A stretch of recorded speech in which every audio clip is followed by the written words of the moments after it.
Fans, welcome to Sports Chat. We're here with Eagles coach Brent. Coach, spring practice rolling along. You've already had your blue and gold game. What did you learn from the inter-squad scrimmage? Well, our main focus was to compete.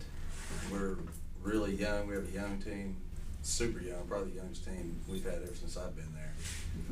And we just we preached compete. That was our main goal. We wanted to see kids compete and get after it. And we did. We was pleasantly surprised. What are you looking at this year in terms of your numbers, your class distribution? How's that looking for you this year? Usually we have in the 20s with 8th grade. Last year was a small class of 8th graders. This year, as it is right now, is even smaller than last year. In spring practice right now, we have 9 going to be 8th graders and 30 6th graders going to be 7th graders. That is a bit of an odd distribution. I can see where you get your youth commentary from. Now, if you have any 8th graders that are doing either track or golf or anybody that's doing another sport that's missing right now? There's a couple 6th graders that are, but not any 8th graders. So, going through the rest of spring into summer, what areas do you think that you need to improve on before the season gets here? Well, we just need to grow up. This young group needs to grow up. And at every position, we have youth. So at every position, we just need to grow up and keep working hard. And that's the main thing right now. We don't have a lot of experience anywhere. And so it's just, everybody's got to. It's all pretty wide open. Oh, yeah. Yeah. And obviously, it's not unusual to have 1 or 2 6th graders that step and contribute. You had Javen, who pretty much stepped right in. Right. Of course, he's a hard loss to replace, but. Well, our whole defensive line was 8th graders. That was probably the meat of our team last year. The strength of our team was our defensive line. Are a lot of those same guys play both ways?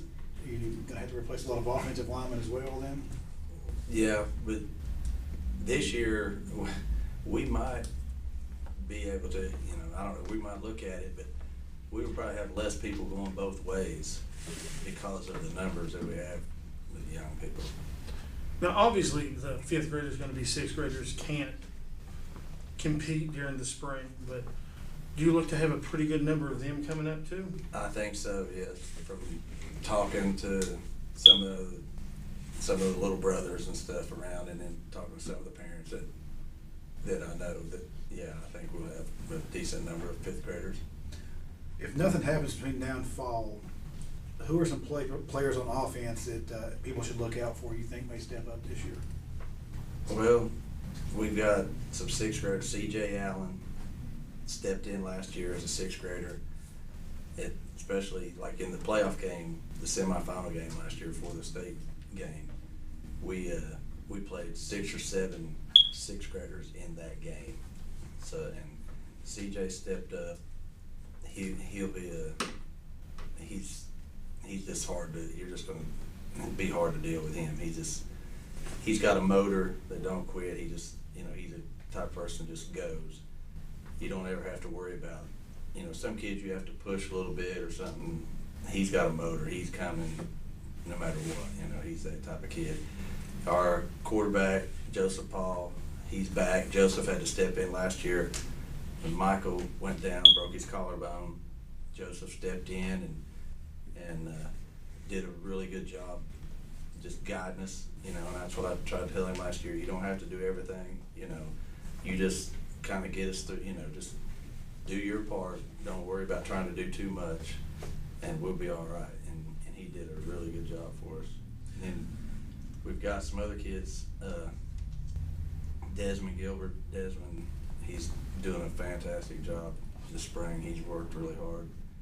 We've just, like I said, it's just a youth movement big time at Jacksboro, and there's a lot of kids working real hard, and it's going to be interesting come fall practice for sure. Now, even though you've already had the spring game, you're not done. You've got a scrimmage coming go. Yeah, we've got this week, and we finish up Thursday with a scrimmage at Huntsville. It's a four-way, Huntsville, Wartburg, Birchfield, and us. Should be a good test. And Huntsville's a district game this year, correct? Yes, it is. They opted to move up from AA to AAA.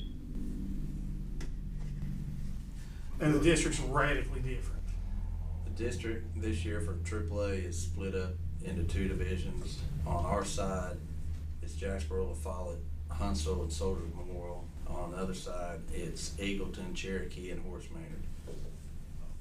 We spoke earlier, Horace Maynard is really probably the favorite out of that side, I would think. Oh, yeah. I would imagine, not saying this is biased, I know you may see it differently, but Jacksboro, in my opinion, is the favorite in your all's division, so should be an exciting regular season, I would think, and you got all these new kids out. And I find that you watch Jacksboro play a lot, you have a very fundamental style of football that you play. Well, we preach fundamentals. I mean, that's basic football. Our method, the KISS method, keep it simple, stupid. We preach that over and over and over. And, the wins will come if you do the right technique and you work hard and you do the fundamentals right. Everything else will take care of itself. On the defensive side of the football, you talk about replacing your entire defensive line. Does that put a lot more pressure on your linebackers to step up now? That's probably our be your leaders this year? strength this year is our linebackers. Of course, we got Coach Webb who's going to come on here in just a second to talk a little bit more about defense. What about your special teams? I know it's spring, you don't work a lot on those. Special teams is, we'll have to find a kicker. That's always the experience right there, trying to find a kicker. Some years somebody out you don't even expect shows up and they can kick like crazy or something. And some people you already know they played soccer or something. So we really don't have any idea on the kicker yet. And same thing back there with returners too. We got some new kids. Aaron Ellison has looked really good in the spring, and he's one of the fastest kids we've got. So I'd say he'll get a great opportunity to be back there returning some kicks. Well, that to me at the middle school level is another matter of fundamentals. You see a lot of onside kicks in middle school, a lot of short kicks. And I know that you all do a great job just teaching the kids how to field the ball, when to field it, where to be, with just in relation to all that on special teams. You're not going to see anybody kicking field goals. You're not going to see extra points basically at the middle school level most of the time. And I just know that you got to teach those kids the fundamentals, where to be, and be aware of the ball. Last year, the special teams is what killed us in the championship game last year. That game's a close game, and Oneida returns 3 punts for touchdowns. And that broke the game wide open. But that game at halftime, that game was close, real close. Yeah. And those 3 punt returns absolutely killed us. They can be game breakers. It's just a matter of ball awareness, and I know that you all work on that, and hopefully get those under control this year. Like I said, you do have all that youth coming up, but I still look personally toward the big season. It's always fun to come out on Thursday nights. Once you guys play, I'm lucky enough to get to go to every game. And thank you all for putting on such a good product and doing so much for the community and everything, and sending these kids up to the high school where they're excelling these days. And you must be proud of all your kids that go up. Yeah, we talk about that all the time at the high school right now. They have, at least 9 or 10 on each side of the ball that's played at Jacksboro most of the time. And yeah, it makes us proud, that those kids come in and they work their butt off to get where they're at up there. And I've got a great coaching staff. Those guys, I just kind of guide the ship. Those guys are the ones that really do the work, and I'm lucky to have the guys that I have. And we've spoken about it. There's a lot of continuity at Jacksboro, and you've been coaching there for years now, and then you took over from Mike as head coach, and you just kept it rolling, kept Jacksboro in championship contention every year. And I say you put a great product on the field every Thursday night.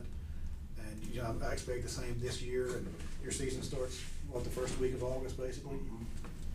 And I just encourage everybody to come out every Thursday, follow them on the road, do whatever you can, get out and watch the kids play and support them, be loud. It's always a good crowd at Jacksboro. It's a great atmosphere. That's another thing. Our fans, people that we play, these other teams, they'll say, man, you guys always bring a crowd, and we do. We have a great following, and we're blessed to have a group of parents that are always real supportive and want to take care of their kids and support our program. I said it's a good community and good football support, and it's just tradition. And Jacksboro is a traditional power in the county, and you know, I don't know if that'll change anytime soon with great coaching stability in your staff that you have in place. And it's the lucky thing that we got to go and watch that on Thursday night, Friday night, to watch the great local football we have here. And say thank you, Coach, for Thank you, being guys. on today. I'm really Appreciate it. Good luck with the down. scrimmage coming up. We're gonna bring Coach Webb on and let him talk a little bit about Eagle defense. So, Coach, welcome to the show. Yeah. And as I said, we talked a lot about several things, but let's talk real quick about the defense. Coach Pill said you lost the entire line. That's tough. Oh, yeah, it's a building experience right now, guys. And I know, and most people who watch middle school football know this. You see a lot of off tackle right, a lot of off tackle left, a little sweep outside, but you see a lot of running the ball. Oh, yeah. And with that defensive line completely gone to rebuild, especially with guys like McCullough and those guys, they were great. He was just a plug in the middle. Evans, you couldn't run up the middle on Jacksboro. Now, you have to get it outside and throw the ball because they're going to shut you down. So this year you're rebuilding all that. Like Coach said, you're going to be laying on your linebackers a little bit more this year. Oh, yeah, we got 3 brand new guys up front in TNT. But looking pretty good right now. Now you all run. We run a 5-2. Yeah, I would say it's sort of a 3-4, sort of a 5-2. Kind of, yeah. With those outside linebackers / defensive ends, that's key to funnel everything inside. Yes, we try to keep everything inside and let the big boys take care of it. Well, you get at your level, and so you see a lot of outside. You see a lot of option and stuff at the middle school level too. And I know you got to teach discipline of that guy to stay on his man. Oh, yeah, most definitely. And it's just, how's it working with that many 6th graders coming into the fall camp? It's been pretty tough right now in the spring. It's been a lot of teaching the basics, the rules, rules they have to follow, I mean, how to keep it, all inside. Don't let nothing outside of you. a lot of people don't realize that you have to teach a lot of these kids come to you that have never played football before. No, that's true. And you have to teach them from literally the rules of the game, Exactly. where to line up. But I have noticed in the last couple of years, it's getting a little better. We've had a few coaching changes in the Little League that are actually helping us out in the middle school because the kids are actually learning the basics. Well, that's really good to hear. I'm glad that the youth leagues are now getting some really good. Because when I was Yeah. coaching at Jacksboro, the thing with exceptions, of course, one of the things I hated the most was getting little league players because a lot of times, a lot of them didn't know the rules. Now, and there was exceptions like any Jeff Mosier coach team, you didn't have to teach them anything. That's true. But there was a lot of kids that came up that I would have to break down into the JV and just teach basics again. Well, my first 2 years of coaching, I'll promise you, they come in from the Little League, they really didn't know the basics. It was even hard to get a kid in a 4-point stance because this Little League was using a 3-point stance on defense, and the kids just wasn't getting it. So we had to go back to the basics and teach them. And I've noticed the last 2 years, 3 years, that it's a little more advanced. We've got kids already getting 4-point stance, firing off low. That does say good things about the Little League program in the county. And It does. that they probably work with you all a little more maybe than some past coaching staffs. They know what to do a little bit better, and it's better for you all. I guess it makes it a lot easier when you have 36 And of course, leaders on- that have some training. On the high school True. level, the process have done a lot to kind of get the Little League in line, the middle Yeah. schools in line, Yeah, where Matt Justice worked with to us. where everybody's basically on the same, or at least close to on the same That was page. the same page, yeah. I mean, everybody's gonna have their system they run to win with, but so this is a valuable time for learning those fundamentals and learning where to line up, as we said, how to contain your area of the field. A lot of times, Assignment. and I say you can't just run toward the ball in option football and a lot of those other things. You got to cover your guy, and it's tempting to go try to run toward the ball, but you'll get burned every time doing that. I know that that's part of what you teach. And we talked about it with the coach a minute ago. Another thing that I consider your area of expertise, that special teams work. I mean, you're the premier punting and kicking coach in the county. That's just the truth. We really don't start working on our kickers till around July. You got any kids in mind yet, or? I have a couple. I think maybe Desmond Gilbert may be a pretty good punter. And here we got a couple of soccer kids that may be trying to come out to maybe do some kickoff and some extra point kicking. And that would be a weapon to me if you could manage to get extra points. As I mentioned earlier in the segment, you rarely see extra points kicked at the middle school level. You know the first kid that I helped coach kicking field goals in middle school did. Was that Gustavo? Gustavo Rosas. Yeah. Gustavo, he kicked a few extra points if I remember in middle school. Yes, he did. So it's something you'd almost never see. But if you can get that guaranteed point every time, that would be a big weapon if you could manage it. But most time coaches are going to go for two because everybody else on the other side's going for two, and you just about have to. You just about have to. You're right. But that is a weapon in your back pocket if you needed it. And I know that Gustavo went on to set pretty much every Campbell County kicking record that could be set point scoring wise and field goal kicking wise and all those. Yeah. And I know that you hold a few records in the punt department that may never be cracked at Jacksboro. So Yeah, a couple.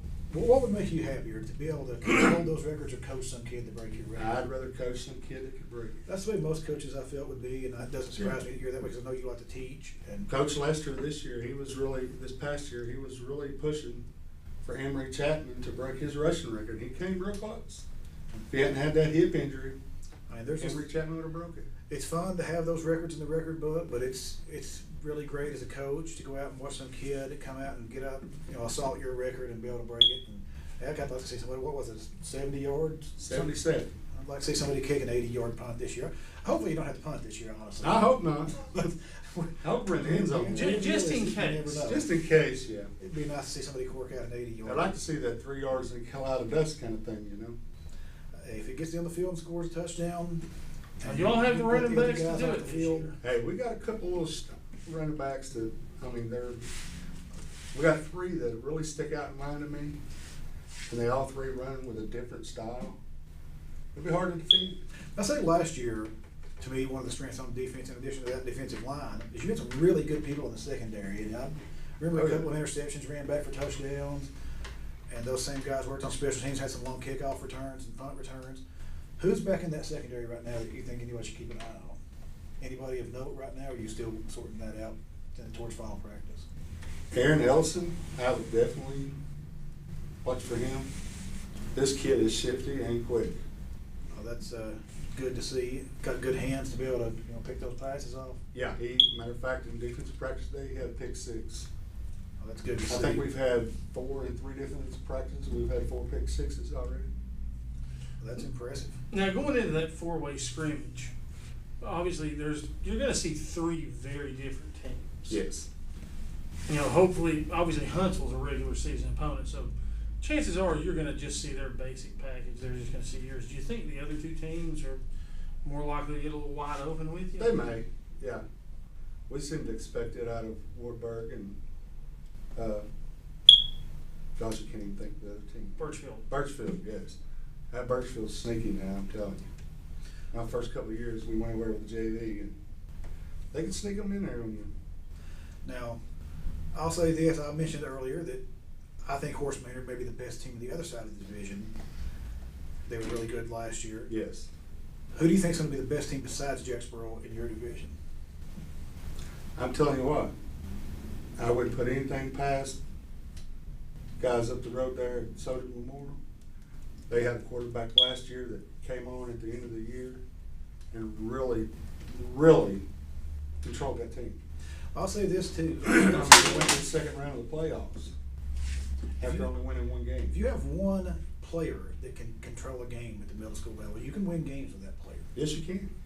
And I said a few years ago, Horse Manor had a kid. One of the few times they beat Jacksboro in the last decade, but it was maybe 4 or 5 years ago. They had a kid. The guy had 250 yards rushing and almost 30 tackles in 1 game against Jacksboro. Wow. And Patrick, and who was it? Dan Turner? Not Dan. Was it Dan Gearing in there with us at the time, Mm-hmm. or was it? No, it was one of the Gearing years. It's just we were all in awe of the kid. It's been more than 4 years because I've been at Jacksboro for 6. It was before you got there. Yes. Actually, it don't may have think it been was Don me. Marlowe. I think it was Don Marlowe, and the kid just had a poor performance. I'll say it's been long enough ago that the kid went from Horse Maynard to Anderson County and has already played his 4 years in Anderson County and is gone. So yeah. Yeah.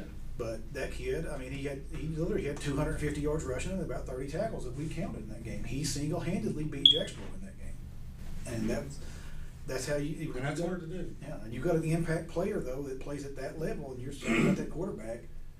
You can control a middle school game at times with that one player.